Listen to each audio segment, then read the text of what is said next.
बिस्मिल्लाहिर्रहमानिर्रहीम। अस्सलाम वालेकुम। आज की ये फर्स्ट क्लास है जिसको हमने ऑनलाइन कंडक्ट किया है और चूंकि कॉलेज ने कुछ चीज़ों को रीस्केड्यूल किया है तो उसके हवाले से ये ऑनलाइन क्लासेस हैं। तो हमारी आज पहली ऑनलाइन क्लास है जिसके अंदर हम बुनियादी तौर पे वेब डेवलपमेंट के कोर्स के हवाले से कुछ चीज़ों को डिस्कस करेंगे। जैसे कि आप लोग जानते हैं कि लास्ट क्लास के अंदर हमने CSS की कुछ प्रॉपर्टीज़ को डिस्कस किया था, तो उसमें से मज़ीद अगर हम उसको आगे लेके चलें तो दो प्रॉपर्टीज़ हैं जिनको आज हमने डिस्कस करना है। इसमें सबसे पहली प्रॉपर्टी आपके पास डिस्प्ले की है। जब आप कोई लिस्ट आइटम्स बनाते हैं तो वो आपके पास किस तरीके से नज़र आने चाहिए या नैब बार के अंदर आप उनको कैसे डिस्प्ले करवाना चाहते हैं, तो उसके हवाले से एक डिस्प्ले की प्रॉपर्टी है जिसको आज हम डिस्कस करेंगे। और दूसरी प्रॉपर्टी बुनियादी तौर पे टेबल के हवाले से है। टेबल हमने HTML के अंदर भी पढ़ा है, लेकिन वहाँ पे हमने जर्नली सिर्फ ये देखा है कि टेबल के अंदर कौन कौन से टैग्स इस्तेमाल होते हैं, लेकिन उसकी डिज़ाइनिंग के हवाले से हमने कोई भी चीज़ डिस्कस नहीं की है। आज के लेक्चर के अंदर एक तो हम डिस्प्ले की प्रॉपर्टी को डिस्कस करेंगे, उसके अलावा हम टेबल्स की डिज़ाइनिंग के हवाले से कुछ चीज़ें हैं जिनको हमने डिस्कस करना है। तो सबसे पहली प्रॉपर्टी की तरफ हम बढ़ते हैं, जिसमें हमने, अगर आप लोग स्क्रीन को देखें तो हमारे पास डिफरेंट लिस्ट आइटम्स मौजूद हैं। तो यहाँ पे 4 लिस्ट आइटम्स हैं जिनके अंदर हमने एंकर टैग इस्तेमाल किया हुआ है। जैसे कि आप लोग किसी भी वेबसाइट का विजिट करते हैं तो वहाँ पे आपको एंकर टैग्स लगे हुए नज़र आते हैं या मेन्यूज़ नज़र आ रहे होते हैं। तो वो मेन्यूज़ बुनियादी तौर पे LI आइटम्स का इस्तेमाल करते हुए और एंकर टैग्स का इस्तेमाल करते हुए बनाए जाते हैं। सेम इसी तरीके से हमने भी कुछ लिस्ट आइटम्स लिए हैं और उनके अंदर एंकर टैग्स का इस्तेमाल किया है। अगर मैं आपको पहले डिस्प्ले करवा दूं तो ये चीज़ें कुछ इस तरीके से आपको नज़र आ रही हैं। अगर आप यहाँ पे देखें तो आपके पास 4 एंकर टैग्स यहाँ पे मौजूद हैं और ये आपको एक तरतीब के साथ नज़र आ रहे हैं। अगर आप ये चाहते हैं कि मैं इनको डिस्प्ले करवाऊँ और ये सिंगल लाइन के अंदर आपको शो होने चाहिए, तो उसके लिए हमने बुनियादी तौर पे कुछ चेंजिंग्स करनी है CSS के हवाले से। तो हम यहाँ पे बुनियादी तौर पे एक टैग सेलेक्टर यूज़ करेंगे LI का। उसके अंदर हमने बुनियादी तौर पे डिस्प्ले की प्रॉपर्टी का इस्तेमाल करना है। और डिस्प्ले के अंदर वैसे तो काफ़ी सारी चीज़ें हैं, लेकिन हमने जिसके ऊपर फोकस करना है that is basically inline option. जैसे ही आप इनलाइन के ऑप्शन को चूज़ करेंगे, ये एलिमेंट्स आपको एक लाइन के अंदर नज़र आना स्टार्ट हो जाएंगे। अब यहाँ पे देखें कि जैसे आप लोग एंकर टैग्स के इस्तेमाल करते हो मेन्यूज़ बनाते हैं, वैसे ही मेन्यूज़ टाइप चीज़ें आपको नज़र आ रही हैं। लेकिन ये चीज़ें एक दूसरे के साथ जुड़ी हुई हैं। अगर आप इनके दरमियान कुछ स्पेस प्रोड्यूस करना चाहते हैं तो आप बुनियादी तौर पे सिंपली मार्जिन की प्रॉपर्टी का इस्तेमाल करें और मार्जिन की प्रॉपर्टी का इस्तेमाल करते हुए आप लोग इस स्पेस को मैनेज कर सकते हैं। जैसे कि अगर मैं यहाँ पे 20 पिक्सल दे देता हूँ तो 20 पिक्सल स्पेस देने के बाद या मार्जिन देने के बाद आपके पास रिजल्ट कुछ इस तरीके से नजर आता है। तो ये आप पे डिपेंड करता है कि आपने उसके मार्जिन को या उसकी स्पेसिंग को कितना सेट करना है, और सेट करने के बाद आप इन चीज़ों को आसानी से मैनेज कर सकते हैं। जी, नेक्स्ट प्रॉपर्टी जिसके बारे में हमने आज डिस्कस करना है that is the property of table. जैसे कि लास्ट आप HTML के अंदर पढ़ चुके हैं कि टेबल के अंदर बुनियादी तौर पे 3 तरह की चीज़ें मौजूद होती हैं। इसमें सबसे पहला टैग आपके पास टेबल का होता है, दूसरा टैग आपके पास रो के लिए इस्तेमाल होता है जिसको TR कहते हैं। जो सबसे पहली लाइन होती है जो कि टेबल की हेडिंग्स को डिस्क्राइब करने के लिए इस्तेमाल होती है, उसका नाम आपके पास TH है। और इसी तरीके से उसके अलावा जो रोज़ होती हैं उनको TR से डिस्क्राइब करते हैं, और जो कॉलम्स होते हैं उनको डिस्क्राइब करने के लिए बुनियादी तौर पे TD का इस्तेमाल किया जाता है।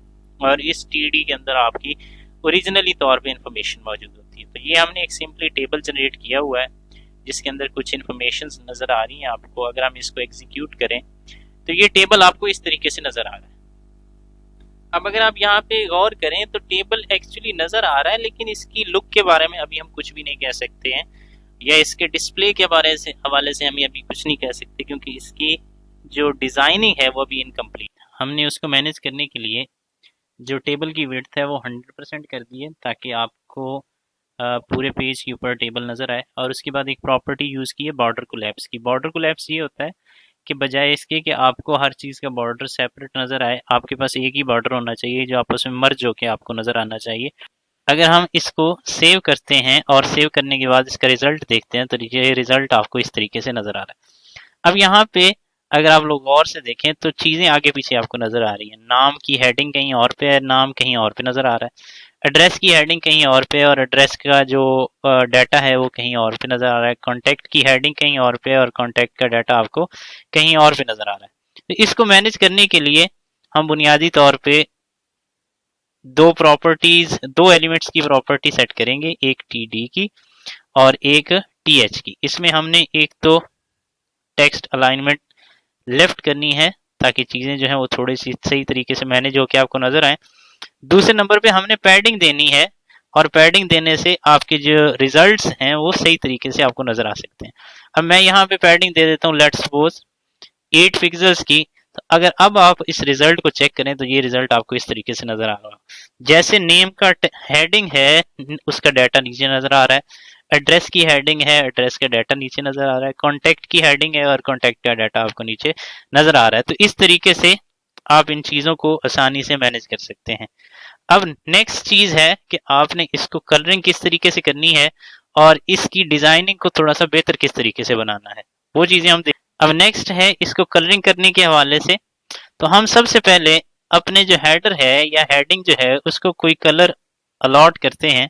तो उसके लिए हम एक बैकग्राउंड कलर की प्रॉपर्टी यूज करते हैं और बैकग्राउंड कलर की प्रॉपर्टी के बाद हम उसको एक कलर दे देते हैं और कलर देने के बाद हम टेक्स्ट का कोई कलर मैनेज करते हैं क्योंकि इस कलर के ऊपर आपको ब्लैक कलर सही तरीके से नजर नहीं आएगा। तो हम यहाँ पे व्हाइट कलर दे देते हैं ताकि आपको हेडिंग सही तरीके से नजर आ सके। अब इसको हमने सेव किया और सेव करने के बाद आप इसके रिजल्ट्स को जरा चेक करें तो ये देखें कि आपका जो हेडर है वो बिल्कुल ग्रीनिश टाइप नजर आ रहा है और उसके ऊपर जो टेक्स्ट लिखा हुआ है वो आपको व्हाइट कलर का नजर आ रहा है। अब नेक्स्ट जो चीज समझने वाली है, अगर आप ये चाहते हैं कि ये जो टेबल आपको नजर आ रहा है, सॉरी इसको हम एक दफा सेव कर लें ताकि आपको चीज दोबारा तरीके से नजर आ सके। तो ये देखें जरा, हमने यहाँ पे सेव करने के बाद आपको रिजल्ट दिखाए। अगर आप ये चाहते हैं कि हमारी जो रोज हैं उनके कलर्स जो हैं वो डिफरेंट होने चाहिए, पहली का और होना चाहिए, दूसरी का और होना चाहिए, तीसरी का और होना चाहिए, तो इस तरीके से कि आपकी हर जो रो है उसका कलर डिफरेंट होना चाहिए। तो उसके लिए कुछ प्रॉपर्टीज हैं जिनका इस्तेमाल करते हुए आप कलर्स को चेंज कर सकते हैं। अब यहाँ पे आपके पास जो पहली रो है उसको हमने हेडिंग के तौर पे यूज किया, जो दूसरी रो है वो डाटा के तौर पे, तीसरी रो भी डाटा के तौर पे। अगर आप ये चाहते हैं कि डाटा वाली हर रो जो है उसका कलर यानी कि पहले डिफरेंट आए फिर बाद में और आए फिर बाद में और आए, तो उसके लिए एक प्रॉपर्टी यूज होती है जो कि आप टी आर के ऊपर भी लगा सकते हैं और टी डी के ऊपर भी लगा सकते हैं, जिसको कहते हैं nth type nth child property. nth child property में दो ऑप्शन होते हैं, एक इवन होता है और एक ऑड होता है। अब ये आपको कैसे पता चलेगा कि इवन और ऑड, तो यहाँ पे अगर आप गौर करें तो जो पहली रो है वो हेडिंग वाली है, जो दूसरी रो है वो इवन है, फिर तीसरी रो ऑड है, फिर नेक्स्ट डाटा आएगा तो वो इवन हो जाएगा। तो इस तरीके से आप इवन भी चूज कर सकते हैं और ऑड भी चूज कर सकते हैं। यहाँ पे मैं उसका बैकग्राउंड कलर जो है वो तब्दील कर देता हूँ और मैं यहाँ पे रख देता हूँ कुछ भी, ये रख देते हैं।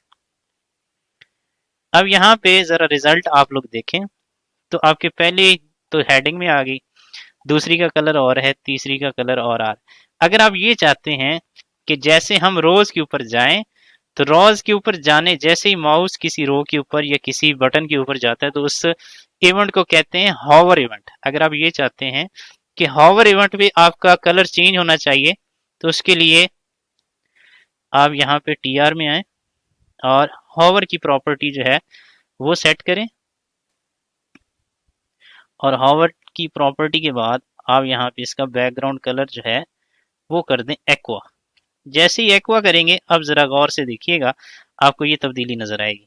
अभी फिलहाल कुछ भी नहीं नजर आ रहा, लेकिन जैसे ही आपका माउस लाइन के ऊपर क्या कलर चेंज हो गया, फिर नेक्स्ट चेंज हो गया।